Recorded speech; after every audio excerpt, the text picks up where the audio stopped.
Good morning. Good morning, Nico. How are you doing today? Good. I wish I could sing "This is the theme to Gary show." The theme to Da-na-na-na-na-na. Gary show. I remember Gary that. called me up and asked me if I wanted to do a breakfast show. Let's keep doing it. Well, last week it was comics and coffee, and after we got the injunctions to cease and desist that title, Specfast Club. So Right. welcome to the Specfast Club with Nico and Gary, and this is our second episode. It was well received, they've given us a second week to keep rolling. Hopefully, everyone can hear us if we get anybody in here today. I ran through the video. This is the first time I've ever done a live thing. Usually I pre-record my things and they're miserable anyway. I'm dropping cameras, things are falling in the back, my kids are yelling. But I ran a live show last night, Nico, and I did I ran through some Archie books, Afterlife with Archie, Sabrina. I fell asleep listening to it. You were the last thing I heard before I You went to bed. you wouldn't be the last one to fall asleep or the first one to fall Oh, asleep when I'm talking. oh, So these oh. dulcet tones will just rock you to sleep. But I'm enjoying doing these morning shows. I got my coffee, and I know just like you, I got my Pop-Tarts, right? So Nice. we're ready to roll. Breakfast pie is a scarcity. I can't find it anywhere. I was Fresh Direct has no pies left. My bakery is out of pie, so I don't know what happened. But Pop-Tarts will, they'll last forever like Twinkies. Nice. So let's get rolling a little bit. I've been watching some morning shows so we can work on our banter before we launch into things. All right. All right. I think viewers find it calming and relaxing in the morning. So I watched a lot of Hoda and Kathy Lee, and I noticed all they do is drink wine all day in the morning. Is that the guy that took over for Regis? No, so that's Michael Strahan, the ex-New York Giant player. Yeah, I liked him. He and Kelly, they were doing a show together, and then Ryan Seacrest took over, I think, and then I don't know. I didn't know. I work during the day normally, Nico, but now that life has fallen apart. In fact, breaking news, literally on my phone. New York City school system just canceled for the rest of the year. So kids and teachers will not be going back. I know that happened in Philadelphia. Oh, and I have a chat. I will obviously be able to, for the first time ever, respond to chat. So welcome today, Charles. Welcome CK3 Comics DK. So we've been working on this a little. I know that normally at this time we'd go over some comic news, but there has not been a whole lot of comic news. When the big animated news for the week is they're remaking that Disney Robin Hood. I heard they're doing live action Robin Hood, and that was the one I thought would be not touched. There have been polls on that Robin Hood cartoon. That's the one with the fox, right? Was Robin Hood. That women find that to be the sexiest animated character. They did a poll, and for some reason, something about that. Right. So I guess they figure it'll bring the my man getting it done. Yep. So here's our long, short intro. And finally, if you didn't see last week's episode, before we get into this week, we did a lot on the X-Men. And again, this morning I woke up and I was excited. I thought Krakoa was trending, but I saw it was actually Krakatoa erupted last night. First time since 1883. Wow. It was not that's in Indonesia. For those who don't know, this is actually, they call it the son of Krakatoa because it was what was left. But if you go online and look at some of the eruption footage, and it's kind of dazzling. And imagine being socially isolated and a volcano is erupting. So so we're having a better morning than them already, I would say, Nico. Good morning. Welcome. If you're having your first cup of coffee, hopefully you'll be able to refill throughout. But Nico, you want to talk a little bit about what we'll be doing today? Yeah, so it's all Spider-Verse all the time. We're going to, again, try to refrain from, I don't know, Venom 1 Gold.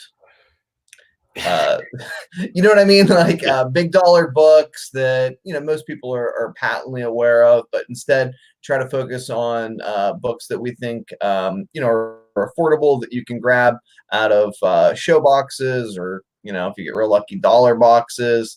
That you may be able to sneak, on eBay with a quick buy it now, or grab, in a live auction at an undervalued price and slab and flip. Try to talk about books that are near and dear to our heart, first appearances that have future potential, cover buys that are just not well known by all, but stuff that is a good short-term, medium-term, or long-term play. So if you're here for ASM 300, ASM 129, if you're here for Edge of the Spider-Verse 2 land variant, if you're here for I'd like to get one of those. I don't have one. I'm still butthurt. No. Well, you know what's funny? Almost all of those books were books that I owned and sold at some point because, you know, I need to be able to buy more books. And also, obviously, talking about Ultimate Fallout 4, like Miles Morales. Those are the books that everybody knows about. So we're going to try to highlight some books. Some of these books are obviously will be books you know about. We're going to show some variants.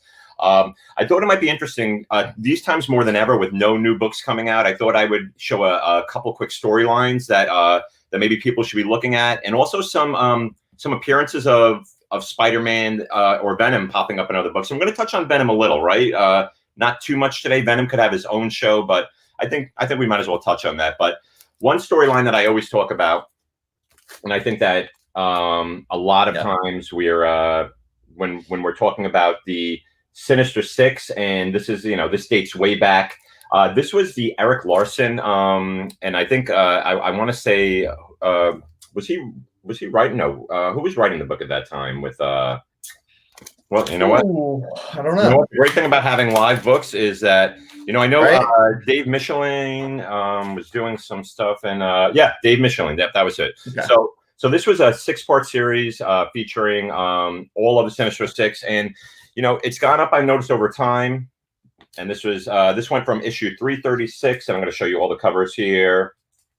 And these were those Eric Larson covers. This was sort of a come down after Todd McFarlane had done his amazing run. But I always loved this cover for 337. And then at last, 338, Battle Royale. And then finally, this Doc Ock cover, 339. So this was sort of the return of that traditional Sinister Six. And if you look who was in that lineup at the time, it was Doc Ock, it was the Vulture, Mysterio, Hobgoblin, Electro, and Sandman. And it's interesting, Sandman is one of those characters, just like Rhino, that they're always trying to sort of rehabilitate. I think Spidey has one of the all-time best rogues galleries. I know people talk about Batman, but for me, Spider-Man, even people who don't follow comics will usually know at least, you know, 2 to 3 of the Spider-Man main villains, right, out there.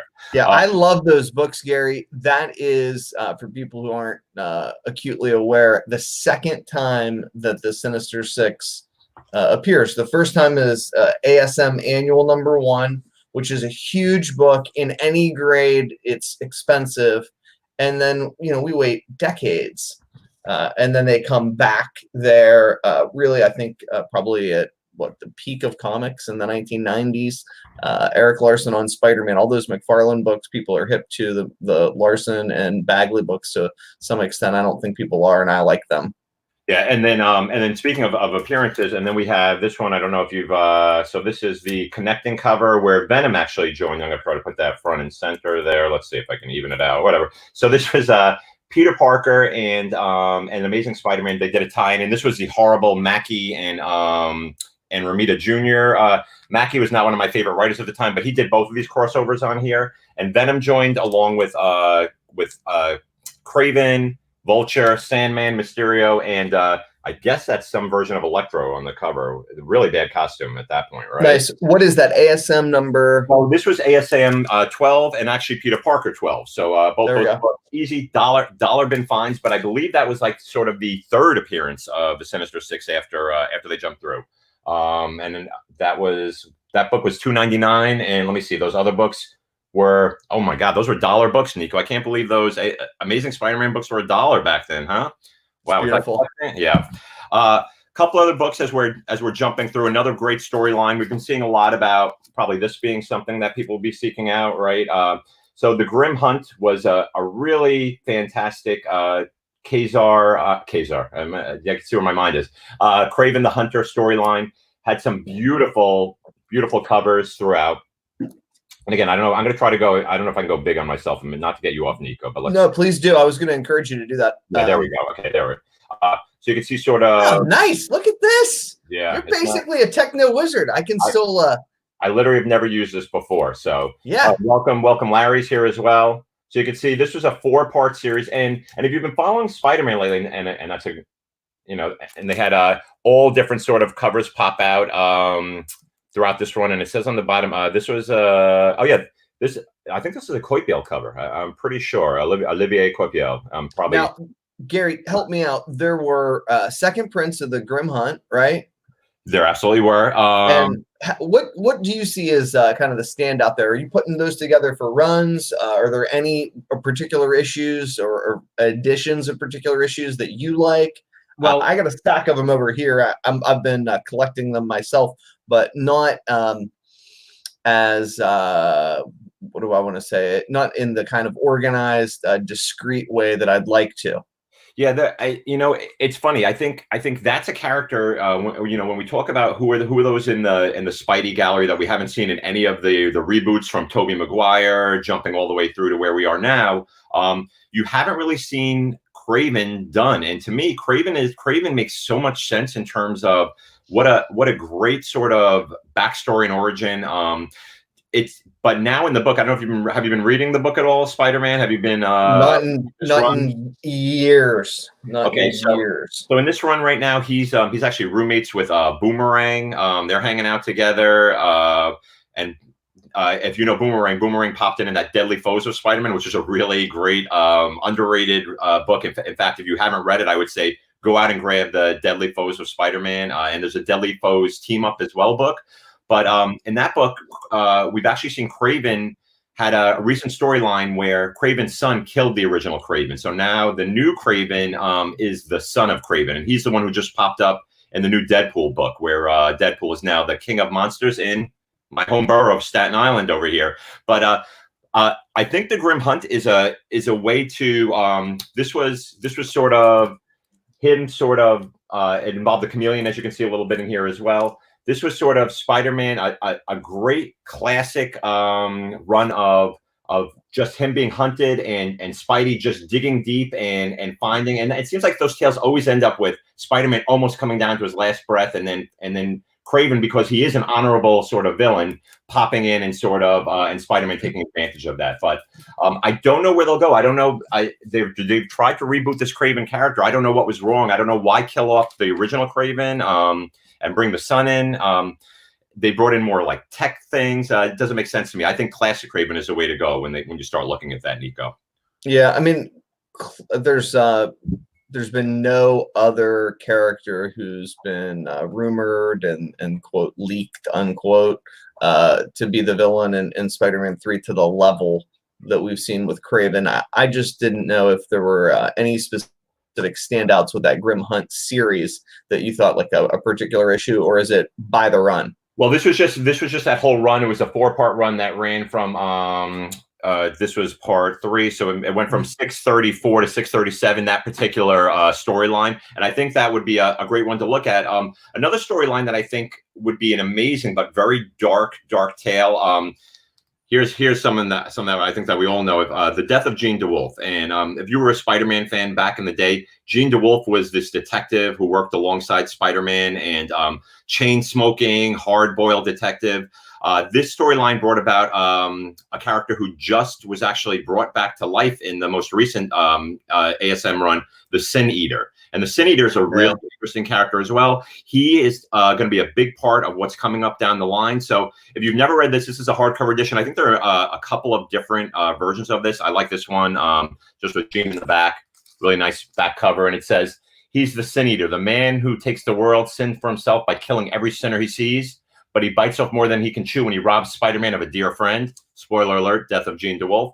How can the hero track down a villain with targets everywhere he goes? And he actually, Daredevil joined up with him. This is a really, this is one of my favorite all-time storylines. So if you've never read this, grab the hardcover, grab the paperback. Would be a great sort of darker take on Spidey, but I can't see them ever going that route down the line. Good pick. Yeah. So I thought also it'd be interesting. I know people want us to get to some Spider-Verse stuff, but before we get into the Spider-Verse, I know you were talking about some of the Todd McFarlane books. You have some Todd McFarlane books. Well, yeah, everybody knows like right these two, right? So you look like I love non-Spidey characters popping up in Spidey books. So the Hulk one, everyone knows when he took on those cosmic powers. A rare, and I like the cosmic Spider-Man books because those characters are apparently going to appear in the sequel to Into the Spider-Verse cartoon. Yes, yeah, that'll. I think it's a twofer. Yeah, and if you look at, I mean, if you look at pretty similar like Sabretooth and Hulk, I mean, Todd McFarlane said if it's not broke, why fix the layout, right? Pretty much over there in terms of how he portrayed them both. But these are two of the McFarlane books that I'll always look for. And again, these aren't super pricey or cost prohibitive. If you look at some of the later issues in the run in the 320s, you can own those McFarlane books. I would say the McFarlane books you don't want to grab necessarily. I don't know. Have you seen these, Nico? Oh, dude, some of them are busted. No, have you ever seen these? Yeah. So yeah, how'd you get those? I bought these a couple of years ago in a run off of when we were kids. How did you get them? Oh, these were actually, they had these at school give outs, believe it or not. So I had a librarian who loved comics back in the day, and he would always have a lot of these public service comics that came out. So this is a series of, you had Skating on Thin Ice, you had Double Trouble, you had Hit and Run with Ghost Rider, no less.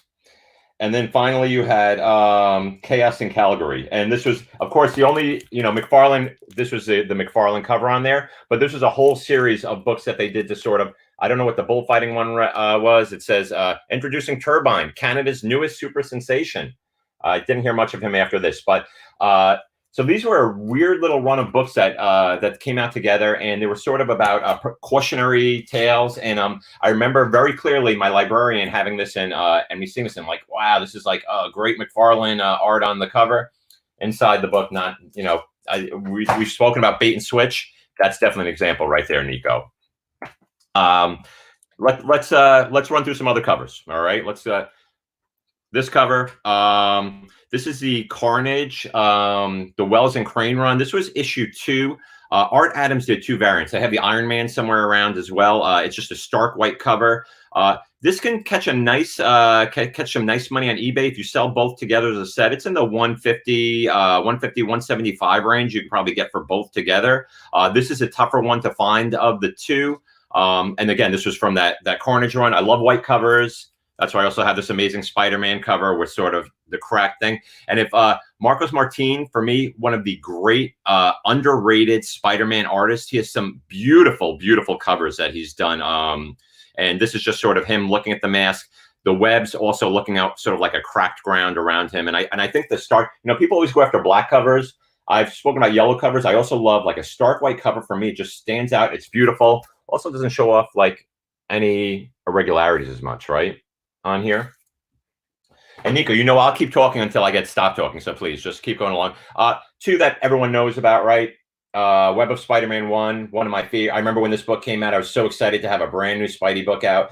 This is a funny book because in high grades, it's really it will fetch a pretty penny, but you can also find it pretty cheap in a very fine near mint range. And the other one that black cover, Peter Parker 101. This is another one that the sort of the grade of this, the condition of this book will greatly influence. Like there's a huge drop off on this between a 9.8 and even a 9.6 on a book like this. So absolutely. Yeah, these are interesting books to find. And again, you can find Web of Spider-Man. Like I remember I got that Web of Spider-Man a year ago at Midtown over there. I don't have the original ASM 129, but I'm sure you've seen some of these. I think these are called what are they called? These the shattered editions, shattered variant editions. There's an artist who works on taking classic covers and creating these sort of collage stained glass pastiches. And I don't collect them, but I really love this one. And because I don't have ASM 129, Punisher has a great history, obviously, with Spider-Man. Speaking of Larson again, the Larson run 330, 331 with this cool Punisher covers where they were teaming up. They've been there's a history throughout time of them working together. It'll be tragic if I don't live long enough to see Spider-Man and Punisher go at it on the big screener on a television show. Yeah, to me, it's such a natural fit. But again, I guess they're like, well, how do you do the Punisher? And of course, this was one of the earlier ones right after, right? And you notice, I don't know if sometimes you see this little like black slash on there and you're like, oh my God, my book is damaged. This was something that a lot of books of this time period had the black slash through the UPC on the bottom. But this was 201, Amazing Spider-Man 201.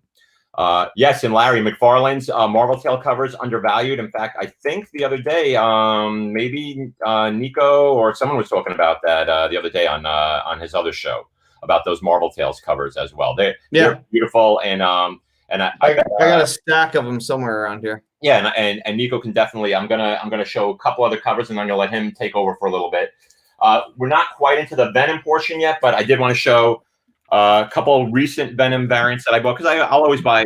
I buy every Stephanie Hans cover I see. I love the Venomized one she did of Psylocke, sort of Venomized, and we'll talk about down the line. Everybody in the Marvel universe has now been Venomized, right? Like, it was very recently that the Hulk finally got Venomized. He had never been Venomized until recently. We saw that sort of pop up, and for me, this was a series that sort of fizzled out. It wasn't everything that Donny Cates, the hype master, said it was going to be, but Absolute Carnage.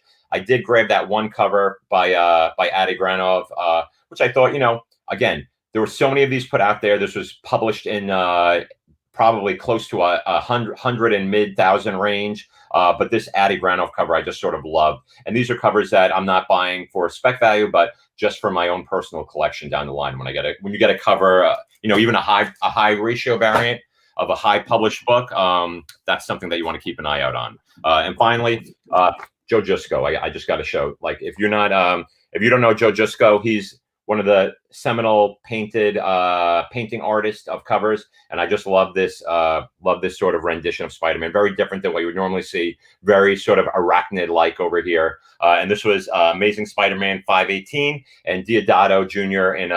and the J. Michael Straczynski from Babylon 5 fame, and later who did that? I forget what his big series was that he did, like that 12-issue series down the line. And I'm gonna keep, while you show some things, Nico, I'm gonna look at some of the chat and see if I can type in and respond a little. We're rocking with 10 early morning viewers. Please feel free to grab some coffee soon. All right. Back to that view, Nico. There we go. Yeah. All right. So I'm like Gary. Unlike Gary, I like these books, but I like them for $1. Right? Like, I like them for $1. I like them for nothing more. Similarly, I like all McFarlane ASM covers. There are some that I think are absolutely gorgeous. Right? Like, as good as they get. There are others, right? And I'll buy stacks of them because I think they're gorgeous. Now, I am a dollar bin bandit. There are others, like this one that Gary already showed, is my all-time favorite Spider-Man McFarlane cover. And it's strictly because when I was a little kid, that was my favorite comic book. I'm the right age for that. Now, the McFarlane artwork gets progressively, that's what I'm looking for, underwhelming at times, and at other times is just gorgeous. So I'm kind of selective about the books I grab. Like, I don't think this is a good McFarlane cover at all. But, obviously when you look at like what he did with Mysterio, should have already sold those. What he did with the Lizard, we've all seen it before.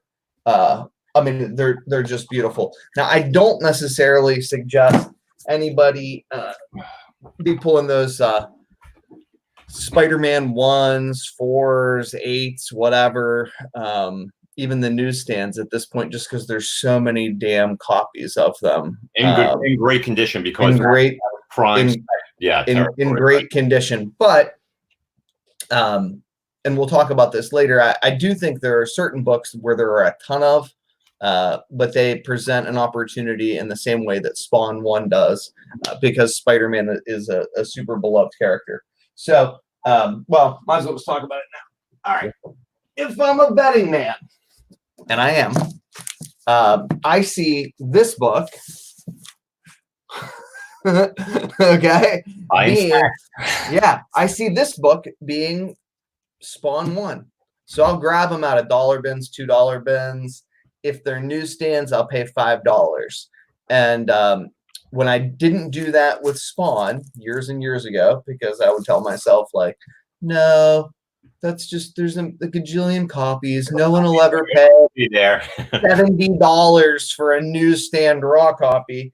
Buried in the Fantastic Four stack because no one ever. Fantastic. I've learned my lesson. So like, I'll take every copy I see for $1, for $2. I buy so many that randomly I'll find them autographed. You know, and like, obviously, I prefer to have newsstands, but these are just my direct market copies. Okay. So why that book and as opposed to you're bringing me there, right? As opposed to this one. Yeah. A couple reasons. One, the holograms didn't survive as well. Two, it's just a preview. So, you know, at the risk of starting the goddamn discussion about it's a cameo, it's whatever. And you can see like the hologram. It's just a preview. And again, clearly the book to have is this one, but you're not finding these in dollar bins, right? No. So, you know, for me, it's stack them now. There'll be a couple opportunities. I think there's going to be an opportunity to get even and pay for them all when the Spider-Verse cartoon comes out, so they can just be free in your collection. And then, you know, it's slab the 9/8, particularly the 9/8 newsstands. They're already easy money. But if they do what Sony claims it's going to do and pops off a ton of different television properties, like Spider-Verse related properties, I think Miguel's, you know, just an easy fit. He checks a lot of boxes, has a huge fan following, provides like a future Spider-Verse, you know, that's kind of easy. And, you know, the 2099 books are just ignored all day, every day. And I'm reading Larry over here. $20.99 is easier to find in dollar bins. $3.65 easier in dealer backstock inventories. Every $20.99 one worth picking up for $1. You know, when you find them, look. That's when if there are any left, Nico. After that stack over, that is pretty impressive. I've done good on that particular one issue. We'll talk about Spider-Verse movie. You can see I just I moved it closer, but I have my Spider-Verse box here, right? So this is just my short stack box. Very nice. Yeah, come on. I've been buying some of those boxes because what else do I have to do now with my time? So let's talk a little bit about another major character in Spider-Man's life, right? Okay. So there are always two women. Who are the two women you always think about? Well, there's Miss Mary Jane Parker, who can I mention for a second? This is the worst cover in the history of Spider-Man. That's a Spider Island cover, right? Yeah. I mean, dude, what is wrong with this? Look at her head. 671 top. And look, we've seen beautiful Mary. Can you imagine waking up next to that? What's wrong with her eyes? Yeah. Why does she have a square jaw? I don't understand. I don't like it at all. It makes me uncomfortable. And Humberto Ramos is capable of doing very good work. He's actually he's on that new Strange Academy book, and his art is looking tight over there. But you know, deadlines, Nico. When you're on, especially, I think those books are running pretty quickly, one after another.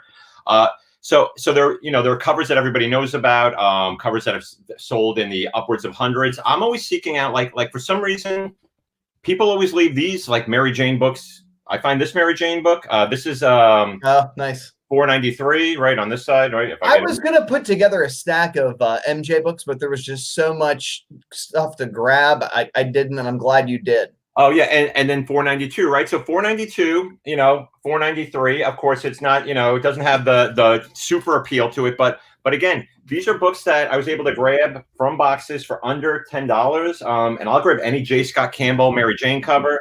This, of course, was printed in spades, number 500. So you'll always find these all over the place. Beautiful, and just you know, an anniversary issue. And for some reason, I do not know, and I can never figure it out, why this 602, the Granov, doesn't get more love. Right? That go all day. And again, I know people chase JSC, but for me, this is a great Mary Jane shot. I love that on the scooter. And again, this is cheap buy. I find these all the time in back issue bins, and I'm always looking for a really beautiful. That's when I'd love to get sliced. That's a reading book. Can I ask you a question? Yeah. This is not MJ, but clearly was drawn to be MJ, right? Absolutely. What other redheads are there in? Well, that reminds me of that Trouble series, right? Remember that Double Trouble? It was Trouble from Epic, right? Epic put that out, or it was, yeah. Trouble was basically. Oh no, you know what? Trouble was about Aunt May when she was had been a kid, like a promiscuous teenager. It was really funny. And it had all photorealistic covers. It had like two blonde girls blowing bubbles, but they had a redhead and a blonde. Yeah. Double Trouble. Yeah. So you talk about some of these books that you wonder who greenlit these down the line. All right, coming through.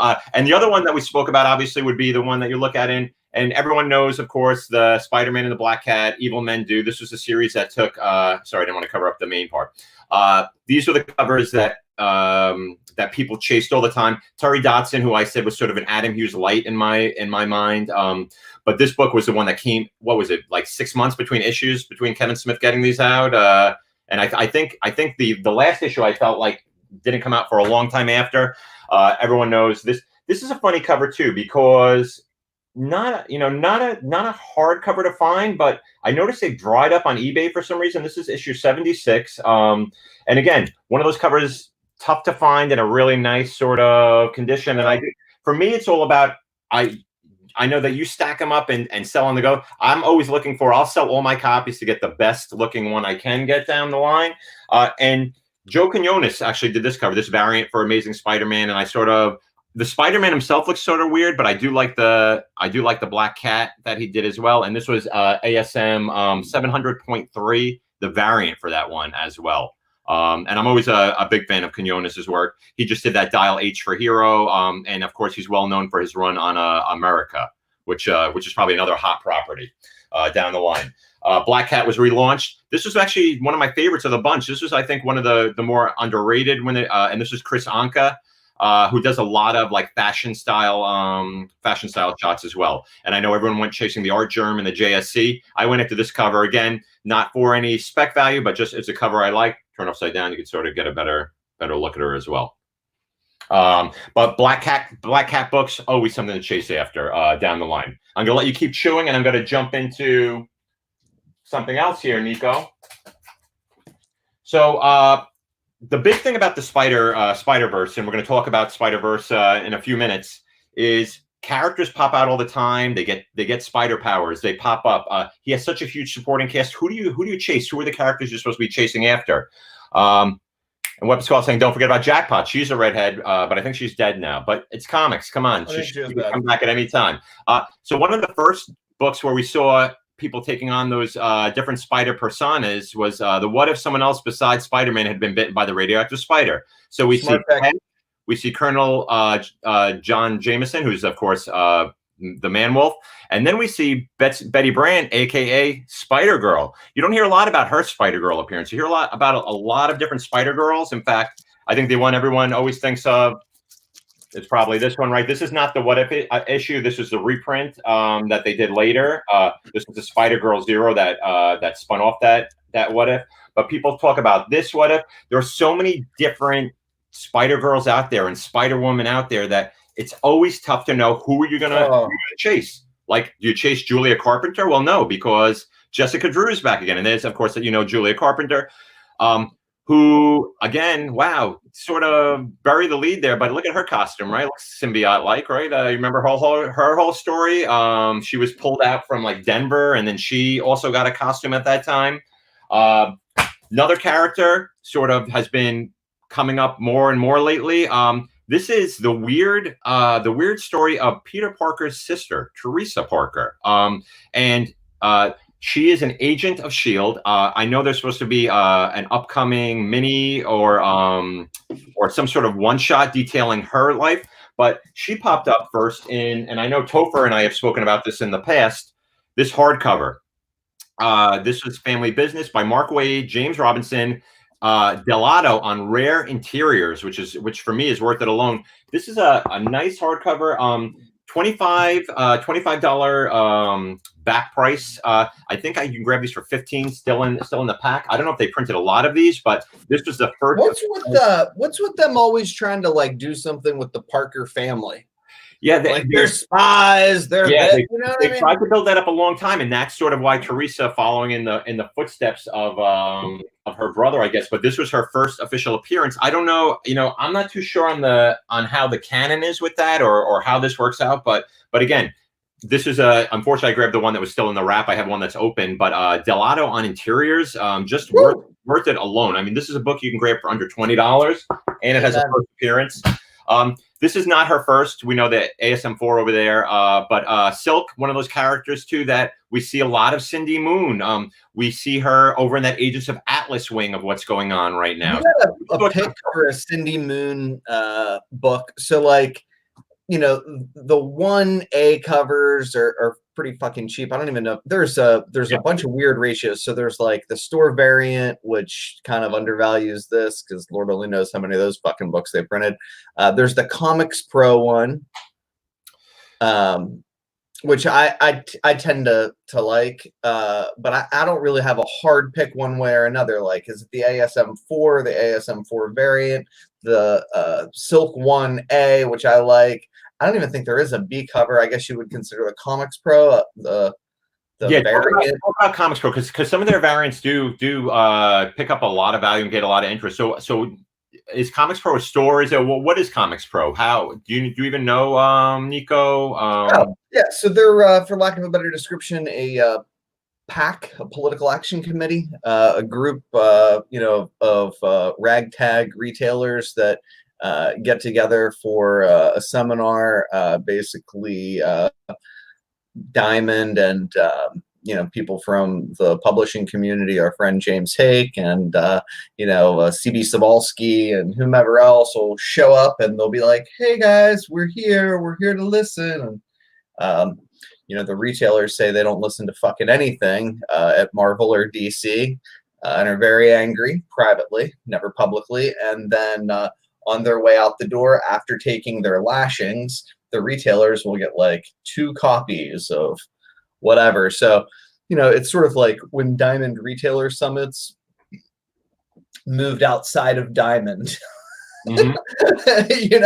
And that's what we have. And those books are available at cons. You get them online. How do you get Comics Pro variants if you're interested? If our listeners, yeah, I mean, you got to buy them directly from retailers who attended those summits and maybe got 1 or 2 copies. They're super short print a lot of times. You're talking about just a handful of books. Yep, and then Larry, in retailer organization, books are considered RRP. The books are produced, printed by the publisher. All right, so that makes sense. Yeah, just as we're going along and we drop some terms and maybe everyone doesn't know who's listening in or listening after, we just want to give you some ideas a little more. We try to educate as we entertain. So I wouldn't call them an RRP if we're going to get hyper technical, because they're not a fucking reward. I mean, you join Comics Pro, they're a Comics Pro, the retailer reward program, that was like what Diamond called it. But again, what's it really matter? The only time I think any of that kind of shit really matters is if you're searching on eBay. So euphemistically, as like a way to understand it, sure, an RRP is a thing, but I wouldn't put that in your eBay listing, and I wouldn't search for it. If you're looking for the Comics Pro, I'd use Comics Pro. Larry wants to fucking argue about it. I don't really care. Hey guys, this is supposed to be. Yeah. Can we all care? Yeah, right. But you forget, I don't really care. So, all right, I got to keep this show rolling. So the book that heated up a while ago was the Amazing Fantasy one. This is the Aranya. I actually had a 9.8 that I think someone grabbed off of me for like $100. I think when Aranya's name was being thrown out there, because again. Wow. What happens? I wish I'd have sold my copies. I got and this was I had a beautiful like near mint plus copy anyway. So I'm like, do I really need that book slabbed? So she was someone to look after, and again, there's so many characters out there. Like why do I have a 9.8 of this book? I have no idea. And this is the first appearance of Itsy Bitsy, this really bizarre character. This was like some of the genes of Deadpool and some of the genes of Spider-Man blended together. I think she ended up getting killed off, but then I saw something going on to her again. I think I'll grab cheap slabs of first appearances in that $35 range. And I think that's about what I paid for this. I'm like, oh, okay, I'll grab Itsy Bitsy for $35, 9.8. But again, this is something that'll probably be in a landfill once I'm dead and buried. So we'll see what happens. Other first appearances per se. So we've spoken about Spider-Gwen and her popping up in Edge of Spider-Verse 2. One book that I've been definitely pulling the trigger on, and I have stacks like you say, and I don't pull stacks out because I just have so many books around. But the Spider-Gwen 24. This was that Gwenom appearance, and if you've been following Spider-Gwen, it's an interesting read. I know that she's popping back and forth between her universe and the 616 universe. She's actually going to school, and Peter Parker is actually was her instructor. So we see the actual first Gwenom appearance within here, and then the other cover to see got. So obviously this is the better cover. This is the Venomized Vulture cover. But I tend to I bought so many stacks of these together that I'll sell these in stacks together, and I'm thinking. Don't forget that we're giving away our X-Men package today. I'm going to announce who our winner was. But I'm going to give out a copy of both. Yeah. I got books to give away too. Oh yeah, you can give away too if you want to give away. But I'm going to give away 2 of these and a few other books, other books. So 2 of these, but one I won't be giving away. We were going to rotate weeks. I didn't know. I didn't give shit away last week. I didn't even know. And then there's a Spider-Gwen 25. This is a variant with her actually in her full Gwenom gear. You know that people go after that Guardians of Nowhere book as the Gwenom appearance where she appears on the cover. But I love this one. Spider-Gwen 25. You pair these like this is great. And things are going awry right now over in Spider-Gwen. We're about to see next issue was supposed to come out. And Gwenom was supposed to be a huge part of what's going on. Something's going on with that suit right now. And the maker, who I keep bringing up again and again, and I'm gonna keep pounding that one. Ultimate Fantastic Four 1 first Reed Richards. Can we talk about that? Yeah. I mean, that book sucks, right? Yeah, because it would be the greatest book ever if there weren't a gajillion of them. If he was on the cover. Yeah, I think again, that's not he's maker. Such a great character. Yeah, that's not the first maker per se, right? Because the maker first appeared in that Ultimate Fallout 4 book, so that's why all of a sudden his first sort of ties into Miles Morales. So it becomes one of those books where, wow, that's a great first appearance, but already it's trumped by another first appearance. I do love the stuff, the Al Ewing New Avengers books, where he really started to develop the maker down the line a little more in terms of having him become a major villain. They're what's going on. But it's like, is there a variant where this guy's on the cover? I mean, there's got to be a maker book. I mean, if you're like you and I both believe in that character, we think he's got a ton of potential. I loved what Hickman did with him, and I mean, I just think it's a win all around. But I can't figure out the book to go deep on with him. I'm like, come on, Marvel, for all of the trash nonsense you guys throw out, like, here's a 1 in 1,000 of some character nobody cares about. Can you give me a maker book to believe in? Yeah, give me something to believe in. Yeah, right. 1,000%. But again, it's all of, like I said, there are so many Spider characters, and I love those FF ones. I'll grab Dollar Bin. I'll take them all the time, and those books get beat up a lot too. That whole Ultimate FF series, yeah. And I think those Ultimate books, I have boxes of those downstairs. I think those are books that have value because we're starting to see. Last time we saw the maker over in Absolute Carnage, I think it ended with him being able to bring across, maybe it was in that book, but he's in so many books now. He actually brought the symbiote across another world. So now we're seeing that he can bring some of the Ultimate universe back again and again. And I think, of course, that's a perfect segue. We spoke about Ultimate Fallout 4, which we see CK3 Comics DK picked up last week with an original Sin 4 and the Silk 1 to 25. So he's loading up for beer.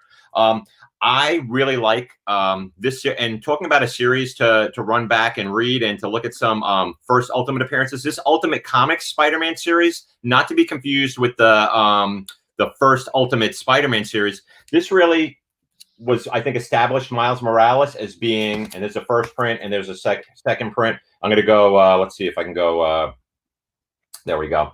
So this is the second print by the white covers. You'll always know those second prints by those white banners instead of the black banners. Beautiful. Yep. If you're not familiar with Carrie Andrews, has done some awesome Hulk covers, including some of the Norman Rockwell ones when he did that run when I think Bruce Jones was writing it. But issue 5, this very weird clone character of Spider-Man that we found out down the line who existed as well. Love that cover with just Miles peeking out. Issue 6, issue 7. But these are books that you can be grabbing right now, cheap online. That was the update of the Scorpion character in issue 8. Issue 9, we've seen a lot going on with the Prowler, right? The Prowler, last issue of the Miles Morales Spider-Man book, the Prowler just got sort of knocked out, and he's going to be part of Ultimatum's plan. Ultimatum is the evil Miles Morales from the 616 universe who popped up in Spider-Man 2. I had a beautiful 9.8 of that 1 to 50 Tedesco, and I sold it for a song before we knew that Evil Miles would be that Ultimatum character. Though I think that's cool as well. Issue 10, again, the Prowler. But this Miles Morales, there are some interesting characters that have come out of his run. Ultimate Spider-Man 2, this was the Bendis LaFuente. There's a character called Bombshell. She's popped up in a lot of the young, sort of the young heroes books. I think she was in the Champions most recently. And she was sort of a villain with a foul mouth who's sort of almost like a Boom Boom type character. But she's been a major supporting character in what's gone on in Miles' life. So this Ultimate Spider-Man 2, the Bendis LaFuente version, cheap in Bombshell's first appearance. And I know I'm a big fan also. They've developed a really nice supporting cast. Saladin Ahmed, issue 5 at the end of this book, and I'll pull it out just because I love to debate first versus first cameo. So at the very end of this book, we see right there, I'm here for Tombstone. You can call me Starling. If that's not a first appearance, oh Christ, I don't know. Yeah, right. I don't know. Okay, I didn't even know what that book was. A lot of these, you do such a better job. Like they'll happen. I'll be like, yeah. I'll see them, and but there's that one, and then the next one's got her on the cover, right? And then the next one, issue 6, where all these people jumped on because they missed 5, and it was a lower, there's a not a huge run on those Miles Morales books, and people didn't grab that 5, so they said, oh, 6 is the first. She's on the cover. She's just all throughout that book. But I'm mildly proud of myself for leaving those behind, but at least I know what the other one looks like now. Yeah, now you see them both over there, but she has a connection to the Vulture. She's like the niece. They've developed this sort of like almost Black Cat type relationship with Spider-Man and her, because she's a hero, but she's also has has her own agenda as well, which we don't know. And Saladin Ahmed said this is going to be a big character, unlike the character that popped up. And I only have I grabbed this is the 13. This is that 2020 variant. I don't know why I grabbed this one particularly, but we saw this was heating up because Billy Morales, right? The birth of Billy Morales, Miles Morales' sister, popped up in here. And why that heated up was because everybody thought that Spider-Zero character, they're like, that's Billy Morales from the future doing this. And even though she's, no, that ended up... I think I tragically didn't sell those and somehow bought those books from my LCS before I knew what the hell they were. I did sell them, and the only reason I have is because this was I think I want to say this is like a scan cover or maybe it's a good looking cover. I like it. Not a bad cover at all, but the A cover on that sold a lot down the line. That was the Rhino was on the book maybe? Yeah, like busting through the add that to the other. I saw that and I was like, I don't know what that is. I'll just leave that in a box. Yeah. That's so there are a lot of great, like I said, there are a lot of great Miles Morales things, but everyone, they saw this Spider-Zero character, and for those who don't know, most recently in the newest, and we're about to pop into some Spider-Verse and Spider-Geddon things. What happened most recently was they had this Spider-Zero character popped up. It popped through all these different stories of the Spider-Verse, and people were like, that's Billy Morales. And at the end, it just turns out, no, she's just this character with this tragic backstory whose family died. So there goes that spec. So again, don't get caught up in rumor hype. That's so important. Again, I've spoken about why I call myself sort of the Comic DeSPECtive, and that's because you need to find the clues. You need to read ahead of those solicits. You need to go back and read books as well and put the pieces together. Don't have someone else do all that work for you, unless it's us. We'll help you out over here for free without a problem. Let's see, Marvel Previews issue 95, EB as well, first appearance of Miles Morales. So again, we've spoken in the past about like previews, first appearances. We even spoke about, we just spoke about the difference between this book, the preview versus not the preview. I think previews are interesting. We just saw that pop up recently with Strange Academy, which they had a preview, but it popped up in every Marvel book for that week. So to me, that's not a first appearance. That's just you're putting a little extra in for something. If it was one book where it just popped up, I think Invincible is also the book that comes up all the time, right? And here's kind of my thought on a lot of that shit. Like, sell them, but for the love of God, don't buy them or keep them. Yeah. And look no further than Golden Age books. Like, sure, there's like a minuscule amount of pump when like, oh, the ad for the Sensation Comics 1 appears on the back panel of this other, but like in the grander scheme of things, people don't care. Yeah. It's like an aloof aside. And you can look at that. If you look at those as like tried and true tested examples of how history will treat this stuff. Oh yeah. But that's just, and that's what I think we're always saying. And right now, like, it's a tough time because, with the uncertainty of the post office, all these things, but don't fall in love with your comics. Like, and it's funny for me to say that because as I look over here at the 10,000 books or whatever that are over here, I collect comics because I'm a reader. If you are an investor / speculator, you can't fall in love with your books. You can't say, hell no. No. Why are you buying the book? Are you buying the book to put it away because you're a collector, or are you buying the book to turn it over? And don't get greedy.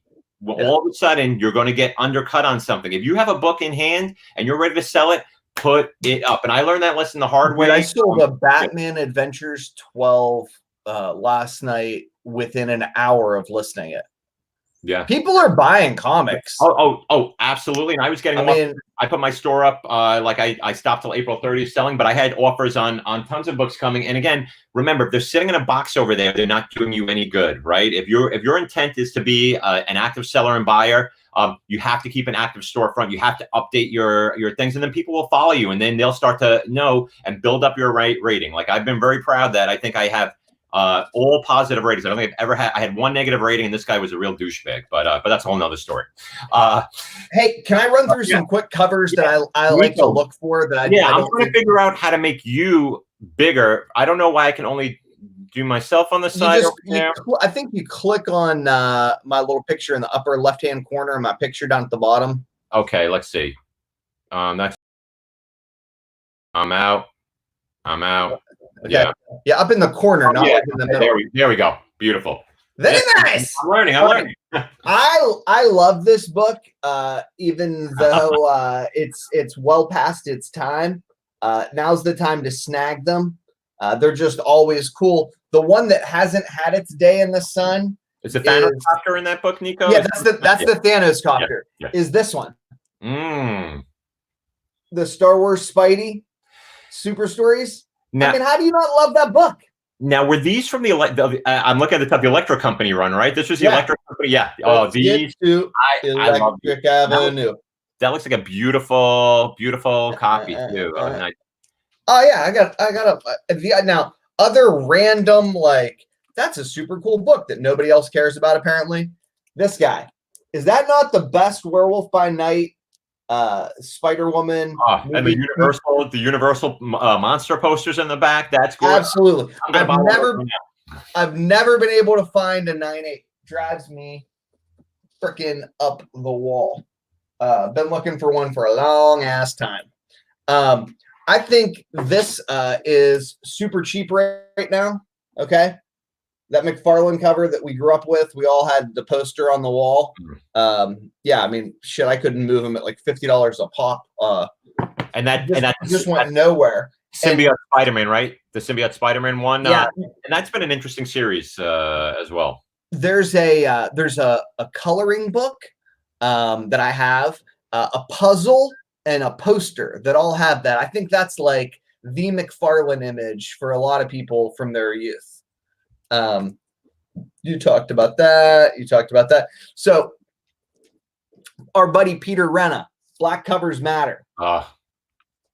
pulling it out. That's Mel V. I think this was originally one of his picks. Mm. And I think he snatched it from Sean back in the day. Pain in the ass to try to find a 9.8. I like it. The other just like random pseudo black cover that's like a Spider-Man book that I like is strictly for Christmas. I always like Christmas books. There's like a McFarlane Christmas book, but this is one that I've been like giving to friends who collect comics for a long time. It's kind of like a gag book. It's cheap. You can grab them out of dollar bins. I think they're always a win. Yeah. All right. The other one we talked about, like stacks of like books I buy in stacks. Ultimate Fallout 4 second prints. I like them, dollar for dollar, way more than I like the first prints. I mean, I've got those too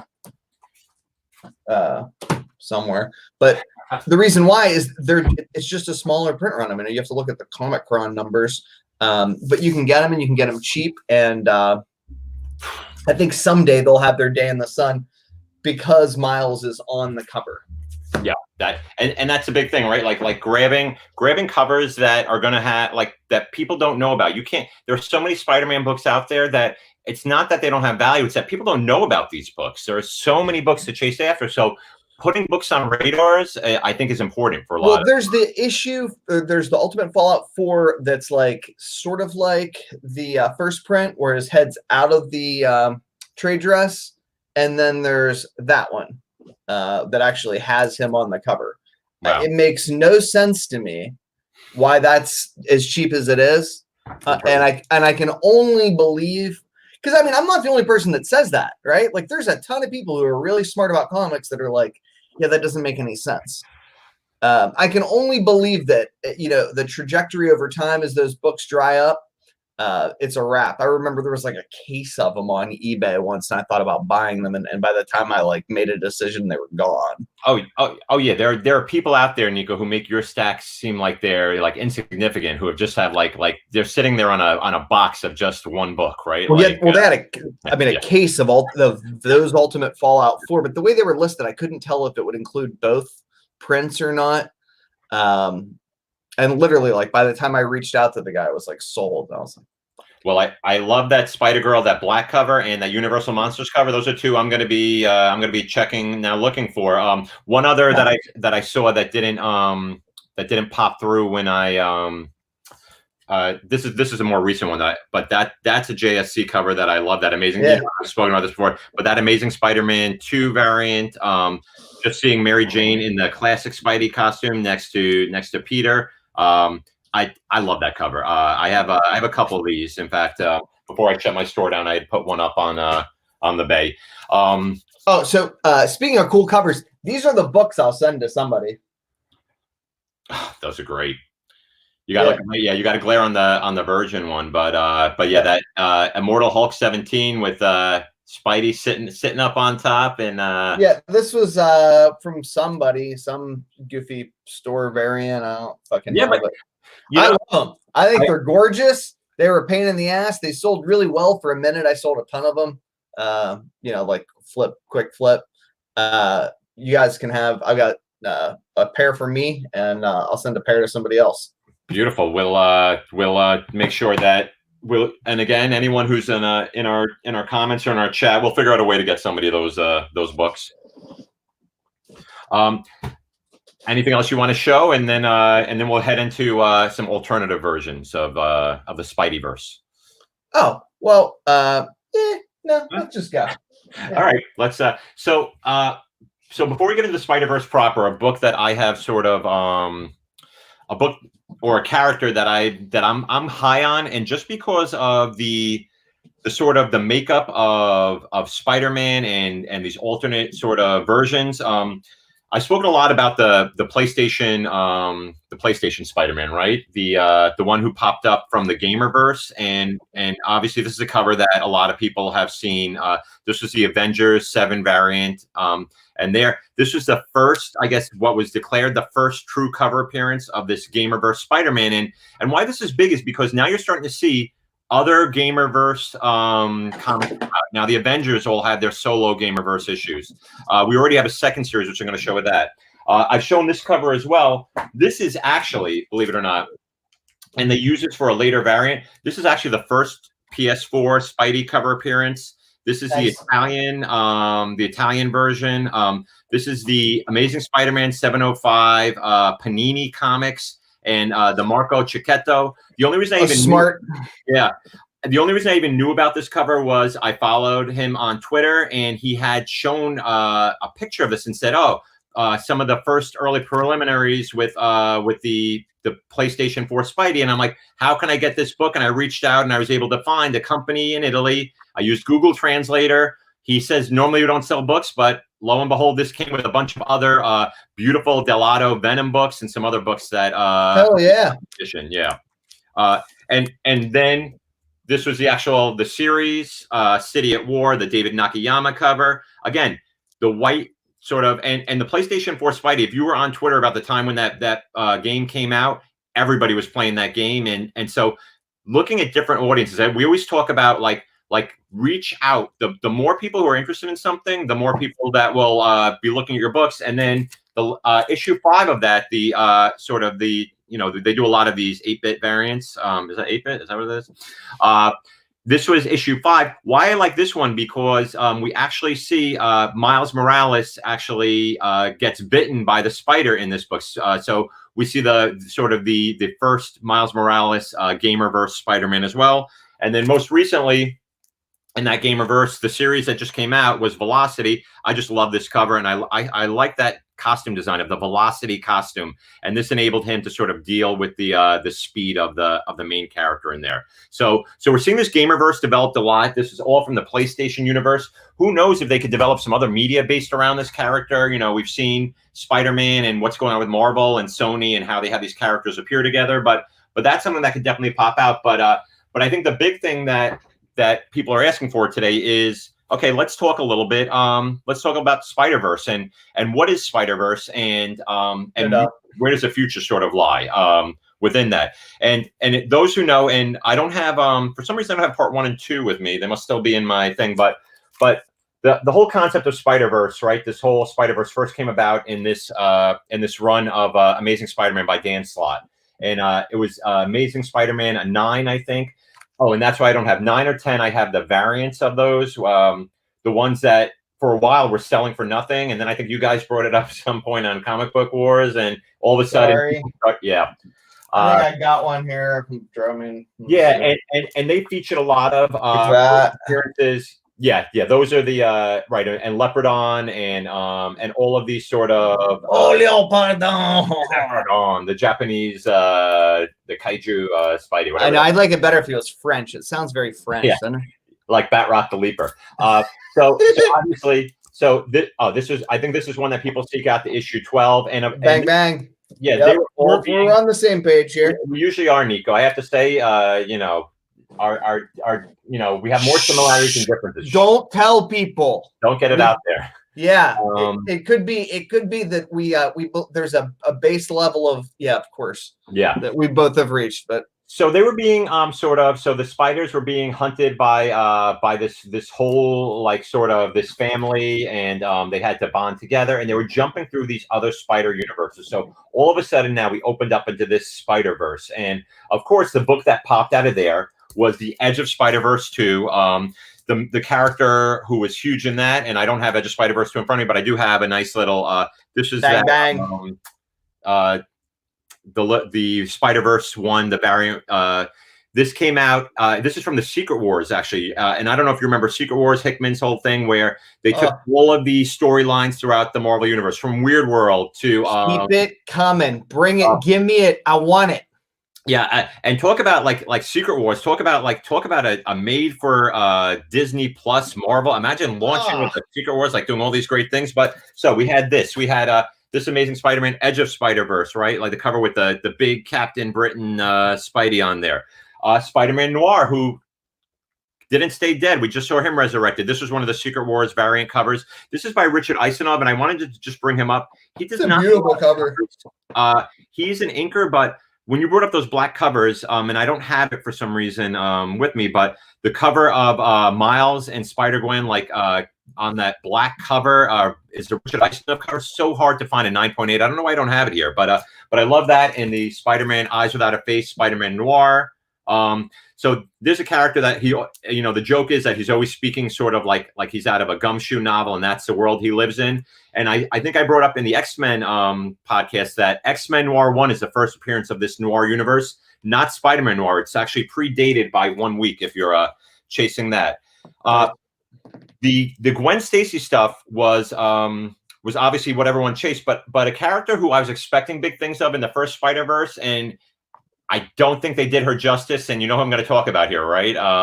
The other character that people were sort of holding out some hope for was Penny Parker, right? And Penny Parker, she has this whole mech thing, and they were like, "Oh, the Spider, that's her sort of her name there," and this is criminal what they did to her. Criminal. Yeah, they made her like a jokey cartoon. So I'm hoping that's a character they go back and explore again. That's something they said they want to do a little better. I also got the Italian version of that one. That was the Panini version. There's a blue second print of that Spider-Verse 5 too.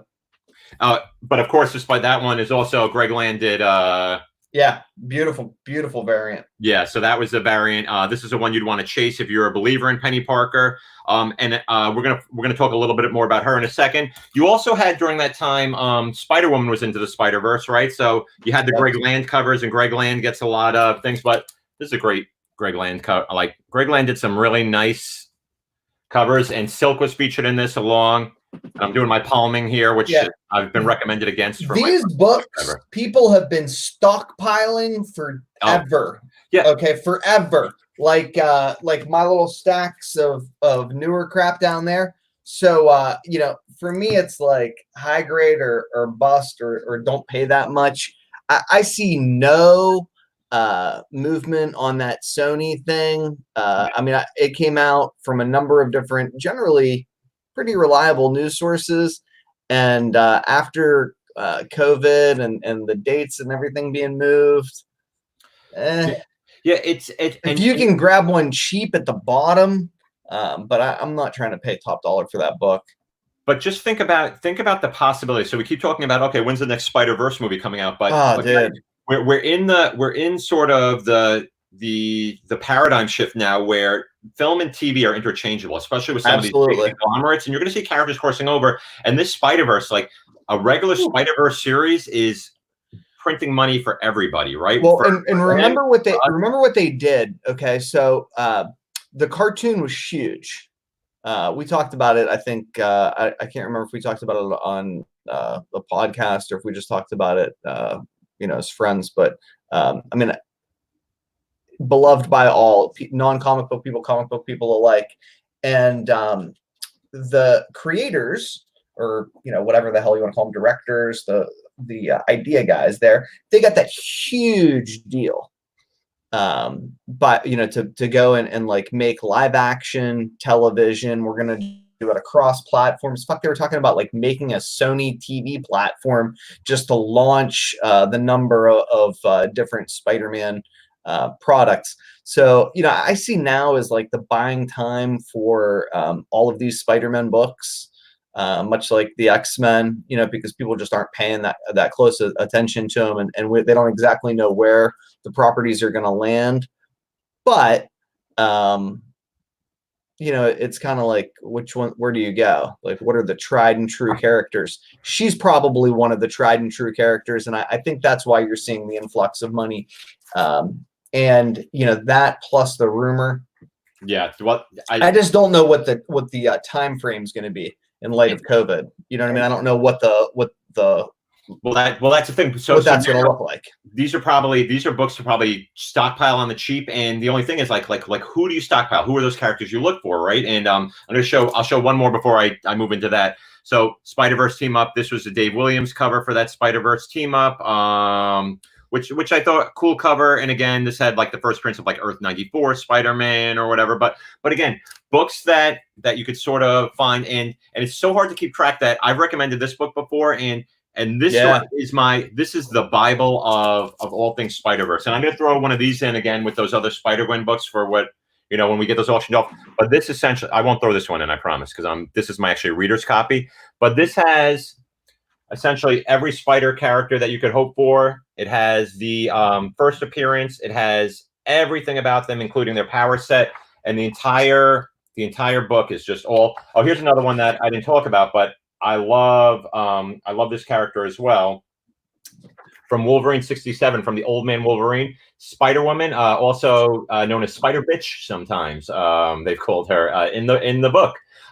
So Ashley Barton was Clint Barton's daughter. She popped up a lot. She was still alive and kicking after. But this shows you Spider Ling, who we're going to talk about in a second, who is playing a big part right now. And the last Spider series that we spoke about. So Spider-Verse ended. So that series was gone. And then all of a sudden, Marvel's like, all right, we need to make money. Let's go back to the well again. And they decided, because you can see this is called the Spider-Geddon Handbook. They came out with Spider-Geddon, right? And Spider-Geddon was sort of this series of coming back to Spider-Verse. There's a big crisis again. Characters brought back together.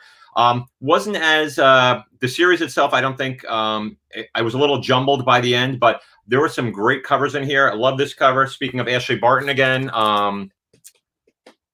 that was one of the covers where they do these this was one of those joining covers. This was for Spider-Geddon Zero. That's gorgeous. Yeah, I thought that.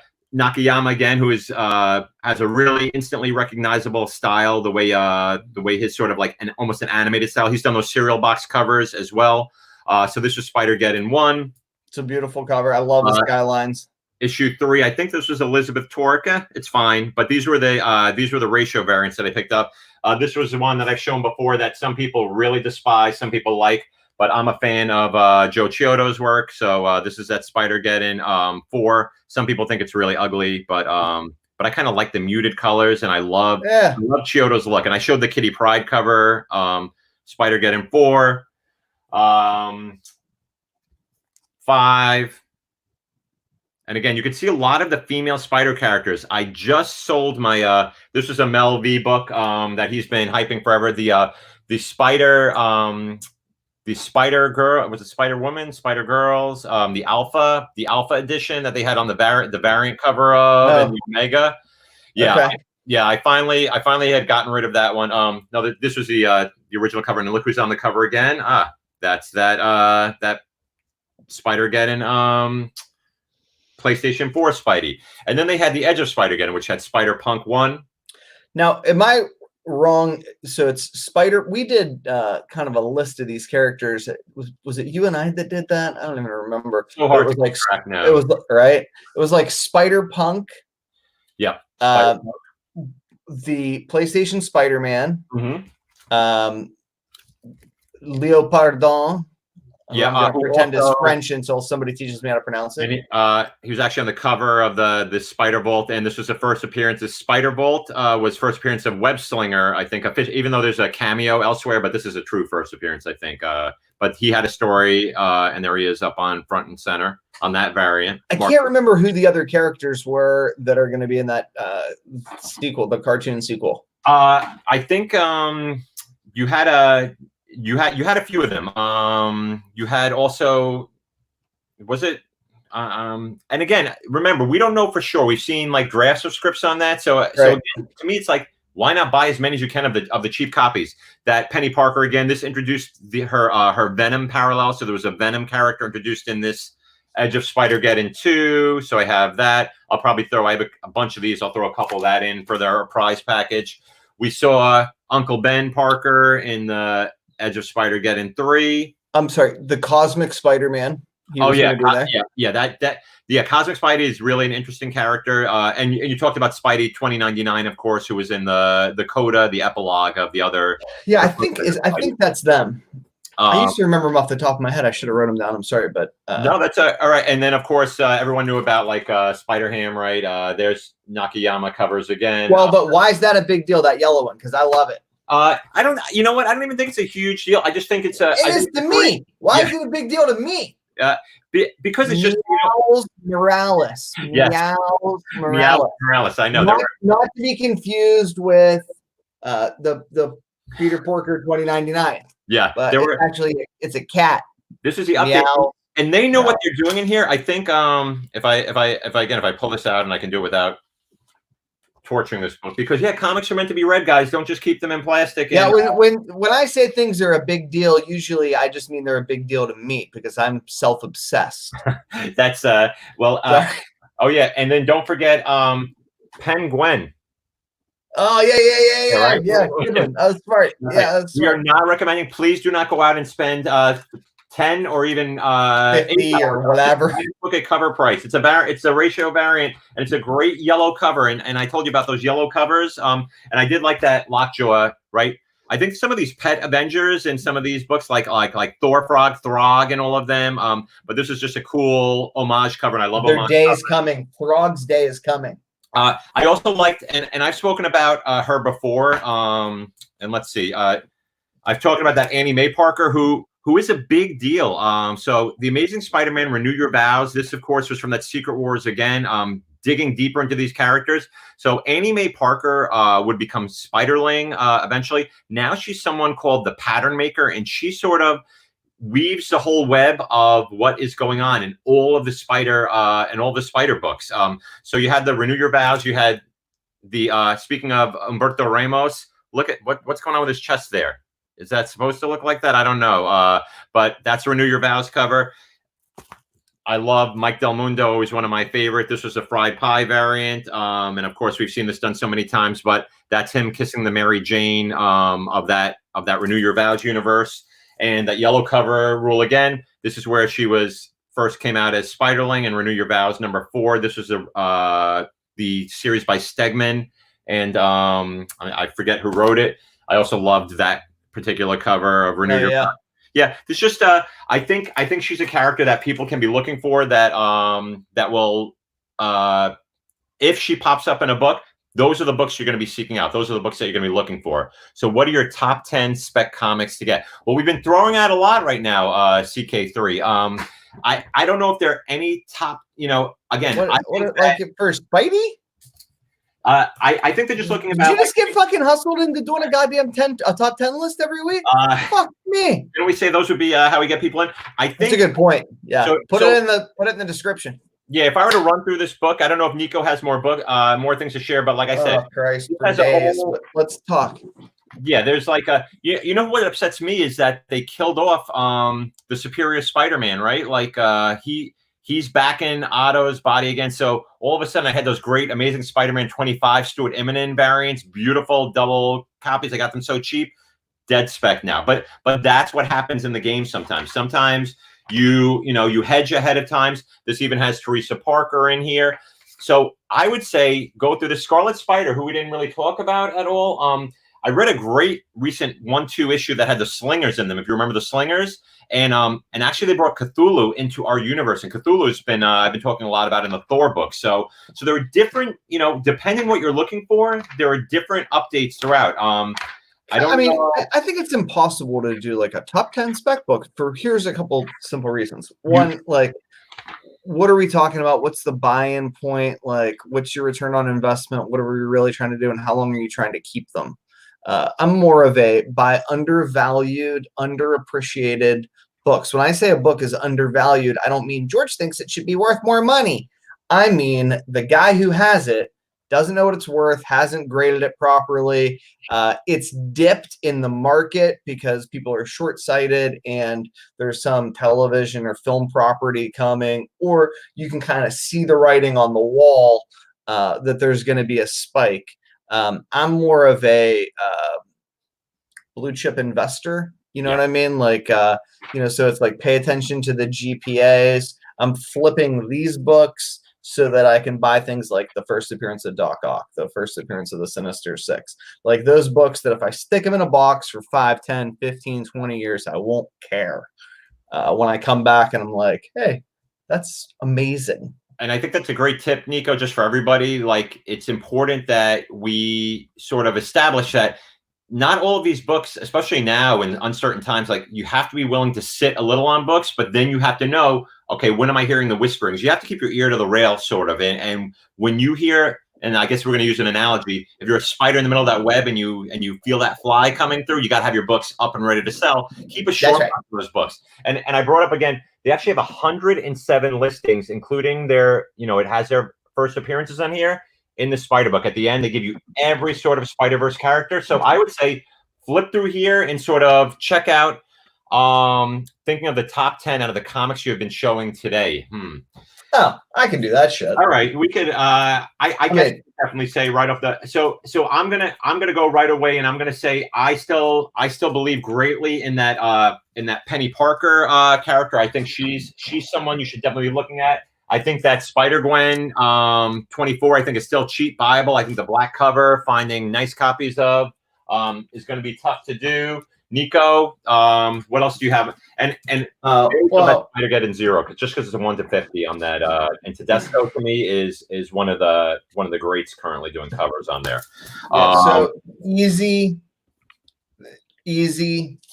yeah, peasy. I mean, if I didn't believe in them, I wouldn't have like 50 copies over there.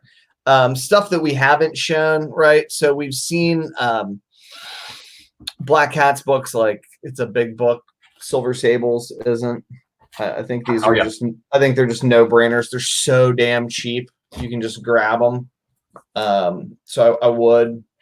I like these. I do. Even though there's a ton of them out there, I wouldn't be trying to pay like market price, top dollar, or anything crazy on them. But they're ones that I buy, and ones that I don't feel bad about sitting on. Let's see, what else do I like straight out of the Spider-Verse? This one's a no-brainer for me. I don't know if it counts as a Spider-Man book, okay? Even though it's an amazing Spider-Man book, but they're just tragically undervalued right now. They're like $20, for super nice copies. She's coming to TV. It makes no sense. We saw her introduced as a child. They've now cast an adult actress. I think she'll be a superpowered character, and I think that's just a matter of time. I don't know if that counts as a Spider-Man book. We kind of, I think we went different directions on that last time, and I adopted your take, which is, well, if it appears in that title, then it's a character. Yeah, I think that's totally understandable, and I just realized I had one short little stack left over here. Oh yeah, please. Yeah, and so we said we're going to talk a little bit about Venom books, right? So I just took a really short stack of, I did a really short stack. So one I just wanted to show. So if you love these covers, like this was this again was a Panini edition, 6 and 7. Oh, dude, please, those are gorgeous. But these were equivalently like $5 each, right? Like you can hold these covers for $5 and gorgeous. Like we see the T-Rex, the Venom T-Rex coming back actually in that spider in the Venom Island that's going on right now, which was supposed to end with issue 25. It doesn't get better than that, man. I love those books. These are if you can't afford that Spidey 300, always buy these True Believers, right? Like I'm a big believer in the True Believers. And what's interesting about these True Believers and some of the, always look in those Marvel solicits down the line, because when they're pumping books out, like we saw before Empire came out, they were reprinting a lot of things with Mantis and with characters that are going to be on the radar. So that's something I always endorse. I read these Guardians of the Galaxies again, right? Where we have the whole sort of the Clintar stuff going on. And what I thought was really cool, and I'll show this really quickly. You have first appearances of, we always talk about everybody's been Venomized in here. So in this book, at the end, you end up with like Venom Groot, right? Like, is that the first Groot Venom right there at the end of issue 21? At the end of issue, and this is, I know we brought up Agent Venom earlier. I think that Agent Venom, the Secret Avengers 21, the first and the second print, especially that white second print. Wow, that's such a great book. And the Flash Thompson Amazing Spider-Man book. But also in this book, we get that one, right? Yep. Oh yeah, that's exactly it. Yeah, let me yep, that's exactly. And then the white cover second print as well, which is really nice. I might have here somewhere. Yeah, I think I just here you get a really cool like Drax Venom at the end of this, and you also had actually at some point in here Rocket Venom, right? So these are all like sort of venomized Guardians of the Galaxy. Again, are these going to go up in value? Maybe not. I mean, I love some really cheesy Venom books. There was a very short run. I don't know if anyone remembers this book, Venom Space Knight. 13 issues it lasted.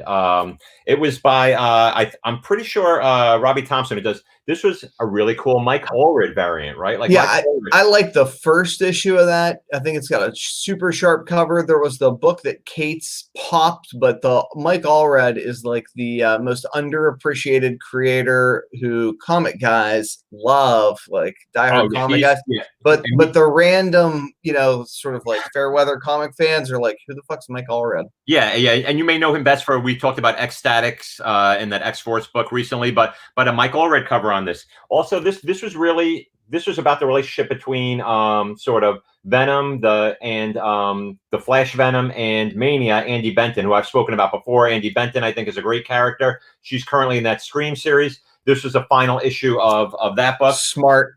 And for smart. And I'm a big fan of, there are certain artists I love. Dan Panosian, I'm a huge fan of. So I have a 9.8 of that Venom cover that, again, I just got this slabbed, right? Like, I'm like, let me send this in. I like this. I'm not going anywhere. Nice. A couple other fun Venom books. This is a great last issue of Nova. Eric Larson, Venom and Nova cover. Like you. Not an easy book to find either.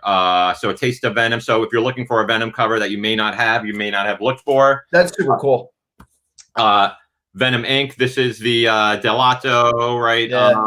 Yeah. Again, surprisingly, this book was not overprinted. So this ends up being, there aren't tons and tons of copies of this. So having a 9.8 of this, sort of nice. The back, and this is the Omega, right? Cool, dude. Black cover. Yeah, black back cover. Pain in the ass. Yeah, the Venom 165. This whole controversy. Is this really the first sleeper? Yeah, of course, right? I have tons of these. This is where we see sort of the sleeper in a jar, the symbiote in a jar that would become sleeper. That sleeper is a big part of what's going on in Donny Cates' run right now. Speaking of Donny Cates, I sold one of these, but I kept one. I think this is a 9.8 that's waiting to go through. Gorgeous. Speeding up again. Cates is talking about, he wants Keanu Reeves. Someone said David Bowie is null. But we're about to see, this was about to heat up again. This is the 1/25, of course. And then we're finally seeing some movement on the front with Dylan, right? So is Venom 4 the book, or obviously is Venom 9 the book? So you're talking about some books to, what are the books that we're looking at now? 4 and 9, pretty good two to pair together over there. And again, these were just the regular covers for that. So quick Venom run to give you some little bonus time, a little extra. Yeah. Here, on the issue of Venom, here's the pain in the ass for me. There's a gajillion 3 covers, right? Like, that are all pretty damn cool. And it's like, which one? See you. Yeah, so there's like a gajillion covers for number 3. Mm-hmm. Like, which one's the right one? Oh, it's definitely 1/25. Come on, And the 1/25 for sure, right? But you can't get that because that book is now But it's been what is it? It's been like, I don't know the right word for it, but it's been like diminished because of the A cover, the B cover, the C cover, the whatever, the third print, the fourth print. It becomes a pain in the ass. I think as time goes on, you'll see the 1/25 pull away from the pack. I think, again, that's why the Ultimate Fallout 4 second print isn't like Captain Marvel 17 second print, because there's that ratio variant. Mm-hmm. It's a clear winner. It pulls it away, and it allows for like the first prints to kind of shine in a market where there's a lot of different moving parts and not a lot of like rational speculators. Yeah, I think it's a good call. Yeah, that's very true. And you know what? Because at 1/25, I have to say, I think I grabbed them like maybe a year and a half ago, and they still haven't pulled away. No, it was $30 each at that time. It was right. Almost ratio, and now you start to see them creep up. Starting to see it, but I think we're going to see more and more and more of that, where it'll pull away from the pack. Yeah. Now I'll have to look at the numbers a little harder, but my gut tells me from what I remember, I'm not like creating my Comic Cron like graph to like, I may look at it. Smart board here. Right, I'm not that good. Yeah, hit up ETA Nick. He's the numbers guy. I'll kind of look a little bit. It's much more intuitive. But I think that's kind of what happens. It takes longer for those books to get pulled out. And so it's the same thing with 7 and 9, right? Like which book do people, some people like 7, some people like the dang tongue variant. I like the tongue variant for one reason. It's not screwed up by retailer variants, right? Yeah. It's got like a finite thing. But again, it's not like it was like a 1 in 100 or, you know what I mean? Like they're out there and they're out there in heavy numbers. Again, I'm a late print guy, so I like the 9-second prints. They've done nothing. Yeah, but you never know, like what could cause that to pop down. I think that's one because you can grab them for like cover price if you see them. Sometimes they're sold out on eBay because they sell for cover price, and then people just throw up a ton more for cover price. There's been no appreciation in value of that book. So like, that's one that I like. I've probably sold almost 100 copies of this book. Yeah. It's unbelievable how the appeal that people have, like that book has for some reason. I don't know what exactly it is, but the AMC Ed or Tom Hardy. I almost called him Ed Hardy. I'm showing my age. Well, the AMC Tom Hardy book, people just love it. So that's that Punisher book, right? The Punisher that absolutely. has the very John Bernthal on the cover, like that book. I bought 10 of those books, and let me tell you, I wish I could buy 20 more of those books at the time when I got them, because I got them off Midtown. $4 a pop, and they were going from anywhere from like $30 to $40 a pop. So to me, that's the kind of investment that makes it's a smart deal for someone who is just like, if you're not putting big dollars into your comic collection and you just want to keep turning stock over, those are the kind of books you want to be looking for. Like, what are those books that are starting to creep up, and why? And for the record, I'd pay a hell of a lot of money for a Tom Hardy signature series Venom book. Yeah. Right.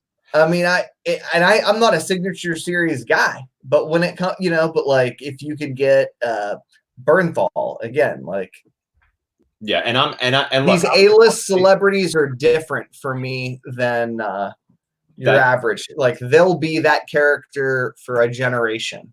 Correct, and it won't go anywhere. And I think that's for me, I'm notoriously cheap. Like, I don't like to spend a lot of money for a big thing. Like, I bought an original Same. art. Yeah, of course. That's why we get along well, Nico. I don't like to spend a lot of money for but I've been getting more original art, and an original art piece I had gotten, because I was expecting it to be ready. I was going to New York Comic Con. I had gotten the Jen Bartel Chilling Adventures of Sabrina, and I spoke a little bit about it yesterday on my Archie on my short Archie video. But Jen Bartel was so swamped at that time that she ended up not being able to get it to me until after the fact. And New York Comic Con was gone. There was a Sabrina panel. So I ended up flipping that for double what I paid for. And I paid a significant amount for it. But that's the kind of thing, like, now I'm not going to sit on that book and say, okay, well, eventually I'll get Kieran Shipka to sign this great piece of original art. No, sell it and move on. Like, don't fall in love with what you're doing, whether it be a book or original art down the line. So I think we've done another 90-minute session. This is like a real morning show we have going on. Wrong. Yeah, I mean, we're averaging about a dozen live viewers. Maybe we'll pick it up to a dozen and a half next time. I'm thinking maybe we should get Regis Philbin, or who else can we get? Who else does Mika Brzezinski, and what's that other guy's name? Joe. Oh, you're talking about Joe in the morning coffee with Joe. Yeah, we can get those two. We need a special guest. Well, I think one, we have to. So two things. Who's on Fox and Friends? We could do that. I don't understand why we're not getting big endorsements from like Comic Tom or Nick from Key Collector, but it's okay. We'll keep doing our things, Nico. And what I want to do two things quickly. One, I want to say the winner. So I took all the comments from last week's show. We had a really nice sort of bunch of people who watched it after. I did a randomizer, and the winner of the X books, and you'll have to send me either a hangout or someone to give me your information. The winner was Beta Ray Bryan. So Beta Ray Bryan, you won the X book packet. Once I figure out that it's safe to get out without me dressing in a hazmat suit to get that out to you, I do have a scale coming so I can start shipping stuff out again. And 2, tell us what you want to focus on. It could be a creator, it could be a theme. No Star Wars stuff, because Nico's made it very clear that's going to be a solo show for me, I guess. I'm not smart stuff. I don't understand the words. Just because there's so much Star Wars stuff coming up right now, I think it's great to do as well. And a Half Price Cook saying, "Oh yeah, the Russell Brand interview. I did see that. I could do that probably. So I guess we go to the same meetings, me and Russell Brand. So that's perfect. That's good. Wait, are you saying there's no rum in your coffee? No. We'd like to sign out. This was a special Saturday show because we know some of us are celebrating Easter tomorrow, and they'll be dealing with children waking up early in the morning looking for eggs, only within the house, not outside. But please join us next Sunday. We don't know what the theme will be, but we're going to give away some Spidey books on next week's show. So leave a comment what you want us to talk about, and we'll take it from there. And thumbs up, and please, feel free to share these videos. Hit me up on Twitter as well. Also, for those who are under some misimpression because it says comic book speculation, I'm on fucking strike. I'm going to stay out of the politics of that, but there will be no weekend update. Nico, you're always welcome. There will be no comic book wars. Maybe there will be no Nico time. I'm on strike. He's on strike, and for anyone out there listening, and it's all Jimmy's fault. I'm very happy to have Nico on here. I try to stay out of any drama, or I was asked by Mel V. Mel V will be doing a special live Zoom show with. He's going to have a ton of guests on tonight. I may even pop in briefly, but I have some things I have to get ready for tomorrow morning. But Nico, maybe your weekend update can be the beginning of our show on here. You can do a little quick weekend update of what's going on. I don't know if that's proprietary, but we'll figure it out. Yeah, it's my property. Yeah. Thanks, and Mark. I'm a lawyer. Fuck you, sue me.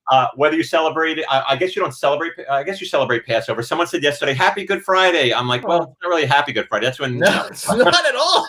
It's very sad. Whatever works. You know what? Anything is happier than looking at our window, though. Though I do have a beautiful view out the window today. I'm going to try to get out and celebrate a little here in Staten Island. We're in the hotbed, so please be safe, be well. Nico, always talk with you in the morning. I think my kids. You're a good man, Gary. Not, there's the poltergeist is back, Nico. Jeffrey Connor, he made his appearance. Thanks, guys, and be well. Be safe. Namaste.